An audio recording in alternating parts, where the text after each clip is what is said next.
नमस्कार दोस्तों, एक बार फिर आपके बीच एक क्राइम की वीडियो लेकर हाजिर है। अगर वीडियो अच्छी लगे तो वीडियो को लाइक और चैनल को सब्सक्राइब जरूर करें। ये कहानी एक हंसते खेलते परिवार की है जो सिर्फ 7 मिनट में खत्म कर दिया गया। प्रेम, पैसा और ब्लैकमेलिंग में टीचर का परिवार इस कदर फंसा कि निकल ही नहीं पाया। टीचर की पत्नी पूनम का जिस चंदन से अफेयर था वो उस पर पैसा लुटाता था। जब पूनम ने बेरुखी की और दूर जाना चाहा तो वह खून का प्यासा हो गया। अमेठी में पहले मासूम बेटियों को बहलाने के लिए कातिल चंदन ने उनके हाथ में 10-10 रुपए के नोट और चॉकलेट दिए। चंद मिनट में बात ऐसी बिगड़ी कि चंदन ने पहले टीचर की पत्नी को 2 गोली मारी। बचाने आई टीचर पर 3 गोलियां चलाईं। अफेयर और पैसे की लड़ाई में बच्चों का कोई कसूर नहीं था, लेकिन हत्यारे ने उन्हें भी नहीं छोड़ा। टीचर सुनील कुमार मूल रूप से रायबरेली के सुदामापुर गांव के रहने वाले थे। सुनील की शादी 12 अप्रैल 2016 को पूनम से हुई थी। 2018 में सुनील पुलिस के सिपाही पद पर भर्ती हुए। 10 दिसंबर 2020 को उनकी बेसिक शिक्षा विभाग में टीचर की नौकरी लग गई। उन्होंने पुलिस की नौकरी छोड़ दी। पहली तैनाती बीएसए ऑफिस में हुई।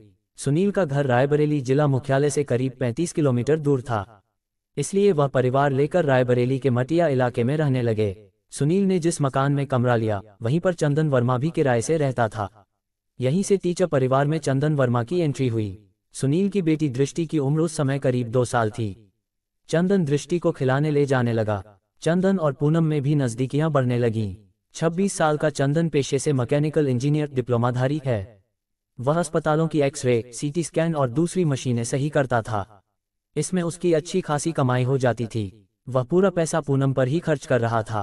पहले ही उसने अपने घर के जेवर पूनम को दे दिए थे। वह पूनम पर सुनील को छोड़कर शादी के लिए दबाव डाल रहा था। इन सब के बीच कुछ महीने बाद एक दिन सुनील को पूनम के मोबाइल में चंदन की व्हाट्सएप चैट दिखी। उसका शक बढ़ गया। उसने पूनम और चंदन दोनों को समझाया, लेकिन चंदन मानने को तैयार नहीं था। वह किसी न किसी बहाने सुनील के घर पहुंच जाता। चंदन ने अपना परिवार बचाने के लिए रायबरेली से दूर 12 मार्च 2021 अमेठी में ट्रांसफर ले लिया। अमेठी जिले में सिंहपुर ब्लॉक के पन्हौना के कॉम्पोजिट विद्यालय में तैनाती मिली। वह अमेठी में ही परिवार के साथ शिफ्ट हो गया, लेकिन चंदन वर्मा ने यहां भी पीछा नहीं छोड़ा। चंदन ये दिखाने की कोशिश करने लगा कि उसका पूनम से कोई संबंध नहीं है। इधर सुनील पहले पुलिस में थे, इसलिए उन्होंने पूनम पर निगरानी बढ़ा दी, लेकिन चंदन नहीं माना। अप्रैल 2024 में सुनील ने अमेठी में 2 बिस्वा जमीन खरीदी। पूनम के कहने पर उन्होंने चंदन वर्मा को गवाह बना लिया। फिर चंदन का सुनील के घर आना जाना शुरू हो गया। सुनील ने जुलाई 2024 में मकान बदल लिया। वह होरवा भवानी चौराहे पर मुन्ना अवस्थी के मकान में रहने लगे। चंदन वर्मा यहां भी पहुंच गया। चंदन पूनम पर शादी का दबाव डालने लगा। सुनील के कहने पर पूनम ने 18 अगस्त को रायबरेली जिले की नगर कोतवाली में रिपोर्ट करा दी। इसमें चंदन से जान को खतरा बताया था। कहा परिवार की हत्या होगी तो इसका जिम्मेदार चंदन वर्मा होगा। पुलिस ने चंदन को उठा लिया। इससे वह नाराज हो गया। दोनों में झगड़ा हो गया और बातचीत बंद हो गई। 12 सितंबर 2024 को उसने व्हाट्सएप बायो चेंज किया। लिखा 5 लोग मरने वाले हैं, जल्दी दिखाऊंगा। पुलिस के मुताबिक 3 अक्टूबर की शाम चंदन सुनील के घर लोडेड पिस्टल लेकर पहुंचा। उसने पूनम और सुनील से फाइनल बात की। पूनम को शादी के लिए कहा, लेकिन वह साथ जाने को राजी नहीं हुई। उसने सबसे पहले पूनम को 2 गोली मारी, फिर सुनील को 3 गोली। इस दौरान 5 साल की बेटी दृष्टि दौड़कर आए और पिता से लिपट गई। चंदन ने उसे भी गोली मार दी। पीछे से लाडो छोटी बेटी आई तो उसे भी एक गोली मार दी। इसके बाद चंदन ने सुसाइड करने की कोशिश की, लेकिन पिस्टल की स्प्रिंग गिर गई। गोली नहीं चली और वह डरकर भाग गया। जिस रात चंदन ने अमेठी में 4 की हत्या की, उसी रात पुलिस ने रायबरेली में उसके एक साथी को पकड़ लिया। उससे पूछताछ में पता चला कि चंदन पूनम को पसंद करता था। पूनम भी चंदन को पसंद करती थी। चंदन पूनम से शादी के लिए कहता, लेकिन वह शादी के लिए तैयार नहीं थी। रक्षाबंधन पर जो एफआईआर पूनम की तरफ से हुई वह भी सुनील ने करवाई थी।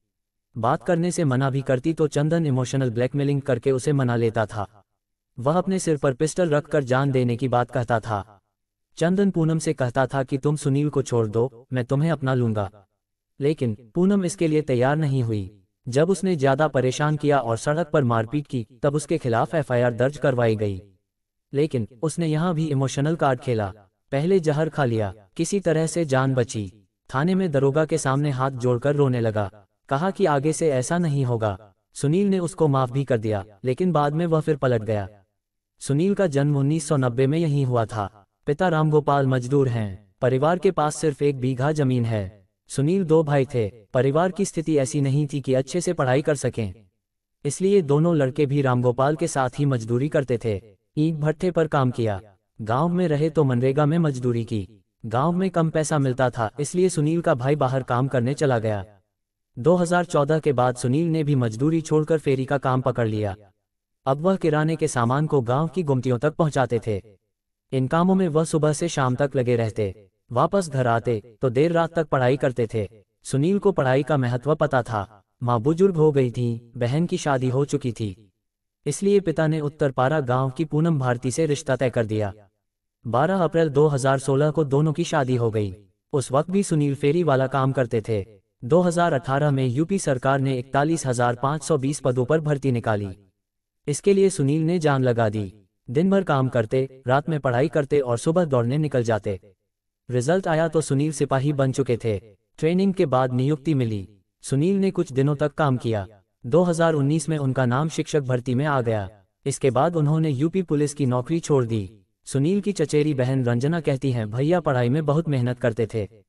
परिवार की स्थिति खराब थी, इसलिए वह बचपन से ही मजदूरी और दूसरा काम करते थे। 2018 में जब पुलिस की नौकरी लगी तो कुछ महीने बाद ही उन्होंने छोड़ दी, क्योंकि उनका शिक्षक भर्ती में सिलेक्शन हो गया। सुनील और पूनम के बीच सब कुछ ठीक ही था। घर के अंदर सुनील की मां बदहवास बैठी हैं। कहती हैं, घटना के 2 दिन पहले ही सुनील ने फोन किया था। हमने उससे पूछा था कि दाल चावल आटा न हो तो बता दो, हम भेज देंगे। उसने बहू से पूछा, फिर कहा था कि अभी सब कुछ है, हम आएंगे तो ले जाएंगे। हमारा सुनील बीच बीच में आता था, बच्चों और पत्नी को भी साथ लेकर आता था, लेकिन अब उसके साथ ये हो गया। इसके बाद वह रोने लगती हैं। सुनील अपने माँ बाप का बहुत ख्याल रखते थे। उनकी नौकरी अमेठी में थी, लेकिन जब भी जरूरत होती वह परिवार के साथ होते थे। नौकरी लगने के बाद सुनील ने गांव में माँ बाप के लिए पक्का मकान बनवाया। पहले पूरा परिवार कच्चे घर में रहता था। सुनील के साथ मजदूरी करने वाले एक व्यक्ति कहते हैं, वह बहुत अच्छा लड़का था। नौकरी के बाद भी उसके अंदर किसी तरह का बदलाव नहीं आया। माँ बाप का बहुत ख्याल रखता था। सुनील के घर के पड़ोस में रहने वाले उमाशंकर कहते हैं, सुनील भैया का स्वभाव बहुत अच्छा था, किसी से कोई विवाद नहीं। पहले मजदूरी की, फिर सेल्समैन बने, पढ़ाई लिखाई करके पुलिस में हो गए और फिर शिक्षक बन गए। जहां तक पत्नी से विवाद की बात है, वह तो हर घर में होता है, यहाँ भी होता था, लेकिन कभी ऐसा नहीं लगा कि किसी की वजह से ये सब हो रहा है। इसके पूर्व मकान मालिक अवधेश गुप्ता के बेटे अंकित गुप्ता बताते हैं, रक्षाबंधन पर जब इसके खिलाफ पूनम ने केस दर्ज करवाया था, तब इनकी मां का फोन आया था। वह कह रही थी कि बेटे की जमानत करवा दो, लेकिन मैंने मना कर दिया। उस वक्त मेरी तबीयत भी खराब थी। फिर मुझे इसके स्वभाव को लेकर पता भी था। इनके पिता तो पिछले हफ्ते भी हमारी दुकान पर सामान लेने आए थे। चंदन तेलिया कोर्ट से मकान छोड़कर साकेत नगर में रहने लगा था। 8 महीने से उसके माता पिता दिल्ली से आकर उसके साथ रहने लगे थे। चंदन के स्वभाव को लेकर मोहल्ले के ही अरुण सिंह कहते हैं, हमें चंदन के बारे में बहुत मतलब नहीं है। वह यहाँ आता था क्योंकि उसके चाचा वगैरह यहीं रहते हैं, लेकिन ये लोग भी उससे कोई मतलब नहीं रखते थे। हम इनके पिता मल्लू को जानते थे। हालांकि ऑफ कैमरा वह बताते हैं कि अक्सर वह शराब के नशे में दिखता था। अमेठी हत्याकांड का खुलासा हो गया है। अमेठी के एसपी अनूप सिंह ने शुक्रवार की रात 11 बजे प्रेस कॉन्फ्रेंस की। आरोपी चंदन वर्मा को मीडिया के सामने पेश किया। कहा, चंदन को गौतम बुद्ध नगर जिले में जेवर टोल प्लाजा से एसटीएफ ने गिरफ्तार किया है।